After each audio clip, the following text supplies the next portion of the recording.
நான் இப்ப சொல்றேன்ல, கேப்டன் எம்ஜிஆரை தன் மானசீக குரு சினிமாலையும் சரி அரசியலையும் சொல்லி பகிரங்கம் அறிவிச்சிருக்காரு. அது மாதிரி அறிவிக்கிட்டோம். எங்கள் அரசியலில் வரலாற்றில் எங்கள் அரசியல் முன்னுதாரணம் கேப்டன் தான், அவர் தான் எங்க மானசீக குரு அப்படின்னு யார் வேணாலும் அறிவிக்கட்டும். அதுக்கப்புறம் புகைப்படம் போடலாமா வேணாமான்னு கேட்கட்டும்.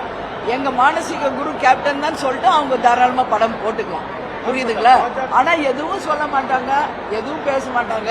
ஆனா அவங்க பேனரு போஸ்டர் மட்டும் சமூக வலைதளத்தில் பயன்படுத்துவதை நாங்க இல்ல, எங்கள் கடைகோடி நிர்வாகிகள் தொண்டர்கள் ஏற்றுக்கொள்ள மாட்டாங்க. இன்னைக்கு நாங்க அரசியல் கட்சி, அவங்க ஒரு அரசியல் கட்சின்றப்போ கேப்டனை மானசீக குருன்னு அறிவிக்கிட்டோம், நான் போடுங்கன்னு சொல்றேன். ஆமா, அதேதான் கூட்டணின்னு வரும்போது கூட்டணியில தலைவர் படத்தை பயன்படுத்திக்கலாம். நான் அன்னைக்கே சொல்றேன், கூட்டணின்னு வரும்போது கேப்டன் படத்தை பயன்படுத்திக்கலாம்.